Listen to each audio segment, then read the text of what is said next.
Ya teman, balik lagi sama saya dan di sini saya merakit PC lagi.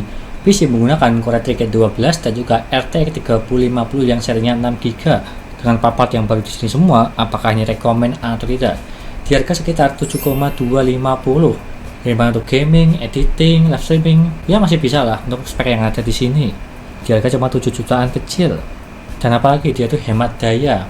Menggunakan RTX 3050 tanpa power pin sama sekali di bagian dalam sini. Dan seperti biasa, sebelum saya jelaskan apa saja spek yang ada di sini serta mereviewnya, jangan lupa klik subscribe di pojokan bawah tuh ya. Tinggal diklik seperti itu.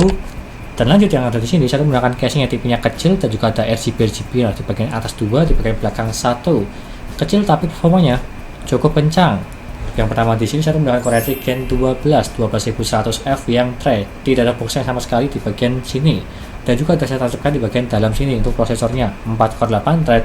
Yang paling rekomen untuk saat ini di harga terjangkau cuma di 800 ribuan, 860 lah untuk harganya. Lama-lama semakin turun. Dan selanjutnya saya menggunakan motherboard dari Colorful H610 ME Wi-Fi, udah ada support Wi-Fi nya dan juga boardnya di bagian dalam sini berwarna putih. Ya bagus sih, apalagi di harga terjangkau cuma di 1.070.000 untuk motherboard ini, jadi rekomen sih. Meskipun entry level tapi sudah ada Wi-Fi nya. Dan juga dia ada tepuk LED di bagian bawah sini juga bagus lah, sama seperti brandnya MSI. Dan selanjutnya saya menggunakan RAM dari Kiostikian 2x8GB 16GB di harga 460.000. Ini pun juga murah, kecepatan 3200 dan juga berwarna hitam di bagian dalam sini supaya lebih menghemat budget lah. Tapi yang penting masih ada heatsinknya, ini juga bagus, sudah lebih dari cukup. Dan lanjut saya menggunakan ini ya, GPU dari RTX 3050 dari Asus. Yang dimana tersebut di harga 3.050.000. Memang agak mahal sih. Tapi kalau yang di brand lain yang paling murah adalah di harga 2,6 jutaan, tapi itu yang single fan. Tapi kalau yang dual fan di brand lain juga ada di harga 2,8 2,9, tapi tergantung brandnya.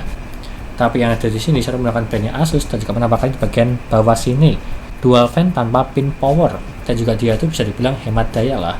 Dan kita tes saja nanti apakah dia itu performanya bagus atau tidak. Kita sandingkan dengan Core i3 Gen 12. Untuk serinya RTX paling murah 3050. Dan selanjutnya saya menggunakan SSD dari Innovation SATA 3 ya, supaya lebih menghemat budget juga di harga 400 ribuan dan juga penampakannya di bagian samping sini. Kelihatan banget di bagian luar. Karena tipe casing yang ada di sini untuk support SSD-nya di bagian luar sini lah untuk penampakannya. Jadi ya sangat terlihat jelas untuk tulisannya Innovation. Ini pun juga sudah lebih dari cukup.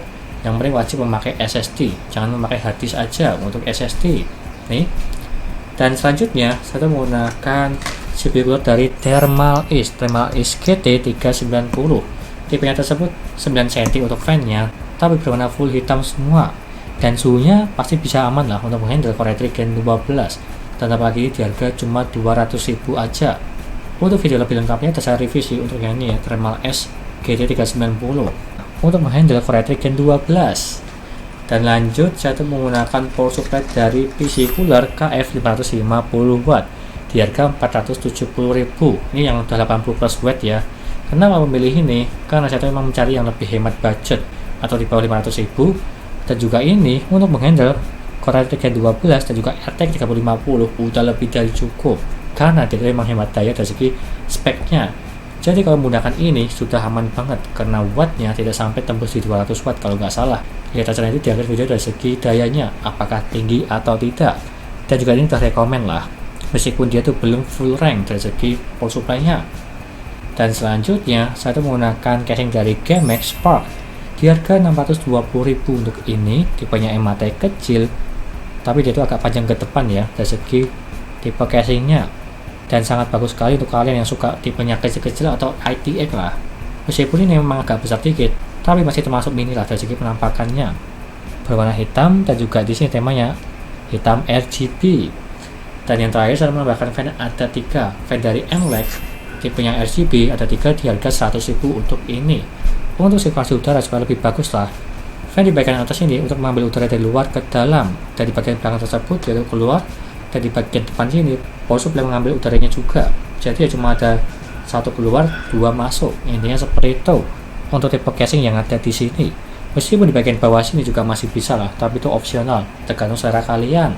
Kurang lebihnya seperti itu. Dan apakah ini rekomen atau tidak, di harga Rp7.250.000 menggunakan Core i3 Gen 12 dan juga RTX 3050 di harga terjangkau lah, untungnya 7 jutaan. Tapi kalau misal opsi lain di GPU yang ada di sini, bisa menggunakan serinya RX 6600 lah untuk itu, meskipun nambah sedikit 200 ribuan, tapi performa yang lebih kencang yang RX 6600 dan juga harus ganti power supply 80 plus bronze dari PC cooler ini. Intinya seperti itu, gak sampai lama-lama, lanjut ke tes gaming dan juga yang lainnya. Yuk.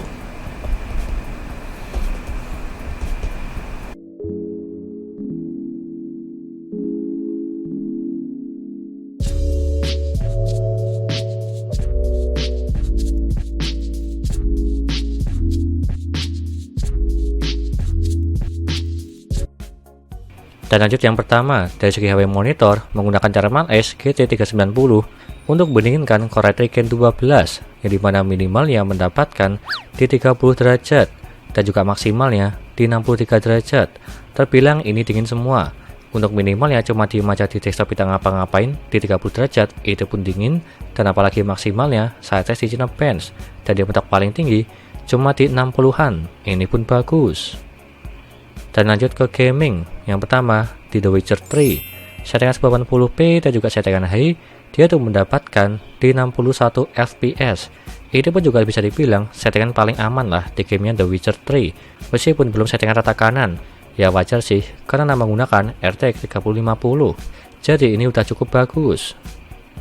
Dan lanjut ke Star Wars Jedi Fallen Order, settingan 1080p dan juga settingan high mendapatkan di 93 fps. Ini pun juga udah cukup bagus. Kalaupun kita setting di settingan rata kanan, mungkin bisa lah mendapatkan di 60-an fps untuk yang ini. Tapi kalau yang ini supaya lebih aman dan juga lebih banyak fps-nya, bisa di settingan high aja supaya lebih nyaman. Dan lanjut ke Shadow of the Tomb Raider, settingan 1080p dan juga settingan high mendapatkan di 77 fps. Ini pun juga udah lebih dari cukup, mendapatkan di atas 60 fps, meskipun belum di settingan rata kanan. Tapi ya wajar sih untuk yang ini. Yang penting masih bisa bermain lah di atas 60 fps di settingan high di gamenya Shadow of the Tomb Raider. Lanjut ke Need for Speed Heat, settingan 1080p dan juga settingan medium, dia tuh mendapatkan di 74 fps. Ini pun juga lancar. Di settingan menengah masih mendapatkan di atas 60 fps di gamenya Need for Speed Heat. Lanjut ke GTA 5, settingan 1080p dan juga settingan very high, dia tuh mendapatkan di 119 fps. Terbilang ini lancar jaya. Settingan rata kanan tembus di atas 100-an. Dan apalagi kalau semisal di game GTA Roleplay juga masih aman lah untuk yang ini, masih bisa mendapatkan di atas 100 juga di settingan high maupun di settingan very high. Lanjut ke Dota 2, settingan 1080p dan juga settingan high mendapatkan di 151 fps. Ini pun juga lancar jaya. Gamenya terbilang ini ringan, jadi ya wajar sih settingan rata kanan mendapatkan di atas 100-an fps di gamenya Dota 2. Lanjut ke Valorant, settingan 1080p dan juga settingan high, dia tuh mendapatkan di 341 fps. Ini pun juga udah tumpah-tumpah lah dari segi fps-nya, mendapatkan di atas 300-an. Gamenya terbilang sangat ringan, jadi ya wajar sih mendapatkan di atas 300-an di settingan rata kanan. Lanjut ke dayanya. Untuk yang ada di sini untuk minimal mendapatkan di 44 watt. Dalam posisi tidak ngapa-ngapain di desktop diam aja, terbilang ini irit cuma di 40-an. Jadi ya wajar sih untuk yang ini. Dan apalagi maksimal yang mendapatkan di 158 watt. Dan juga ini bisa dibilang ini irit. Dan juga ini saya tes di gaming ya, dan yang mentok paling tinggi cuma di 158 watt. Ini pun juga aman karena menggunakan RTX 3050 yang jaringan 6GB yang lebih hemat daya, dan apalagi tanpa ada power pin sih untuk yang ini. Intinya seperti itu. Dan lanjut ke kesimpulannya. Untuk yang ada di sini apakah rekomen atau tidak, di harga 7,2 juta mendapatkan Core i3 Gen 12 dan juga RTX 3050 dengan part-part yang baru, terbilang ini bagus lah kalau misal pengen mencari garansi yang lebih lama. Tapi kalau misal pengen opsi lain di RX 6600 di harga 3 jutaan lah, cuma menambah 200.000, bisa bermain game lebih lancar maupun di live streaming. Tapi tergantung kebutuhan kalian, suka di AMD ataupun di Nvidia, kalau suka editing, rendering maupun yang lainnya. Intinya seperti itu. Dan juga di sini tampilannya dia itu kecil, berwarna hitam, juga RGB. Serta semua listnya ada di sini, dan semua linknya ada di deskripsi. Silahkan beli aja jika lo berminat untuk papat yang ada di sini semua menggunakan Core i3 Gen 12 dan juga RTX 3050. Sekian dari saya, jangan lupa like dan subscribe, dan nantikan video lainnya mengenai rakit PC Intel maupun AMD gaming maupun editing, dan juga jangan lupa share ke teman-teman kalian yang mau rakit PC tinggal DM aja. Terima kasih sudah menonton.